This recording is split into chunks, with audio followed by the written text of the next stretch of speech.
At 8:11 p.m. on November 21, 1974, a journalist at the Birmingham Post received the phone call of a man with an Irish accent who reported news of bombs planted in separate locations throughout Birmingham, England. Police rushed to the first location, the Mulberry Pub, in order to evacuate all people, but at 8:17 the bomb exploded. 50 yards away, police tried desperately to clear the second pub, tavern in the town. At 8:27 the bomb exploded. A third bomb in a bank failed to detonate. You don't know how lovely you are. The police considered these bombings as terrorist attacks, and an intense anti-Irish sentiment was spreading throughout England. It was assumed that the bombings were actions of the IRA in response to the death of one of its leaders. The police force was under immense pressure, and within hours they arrested 6 men who were on their way to the funeral for a friend who happened to be a member of the IRA. Hugh Callahan, Paddy Hill, Jerry Hunter, Richard McKenney, William Power, and Johnny Walker had no affiliation with the IRA, but they were still convicted of murder on the basis of forensic evidence and confessions. On August 15, 1975, the men were then declared guilty and sentenced to life in prison. However, the 6 claimed the evidence and confessions had been beaten out of them.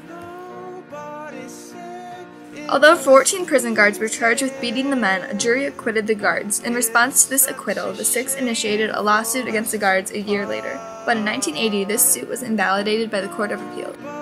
This lawsuit was just the beginning, though. A long sequence of appeals had been set in motion. In 1985, a British TV documentary raised questions about the reliability of the evidence.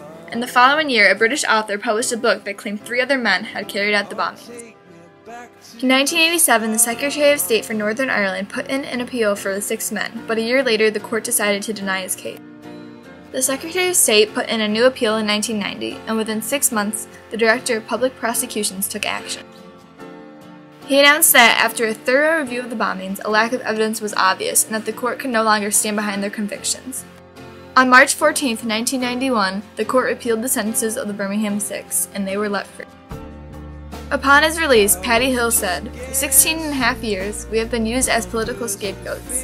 The police told us from the start they knew we hadn't done it. They didn't care who had done it." This case embodies the tension felt between England and Ireland throughout history. This story is simply a product of the feuds between opposing groups, and sadly these men ended up as casualties to the battle. However, the fact that the 6 were released and rescinded of their crimes shows a growing sense of unity and cooperation between the 2 countries. It may be a small step, but it is a step in the right direction.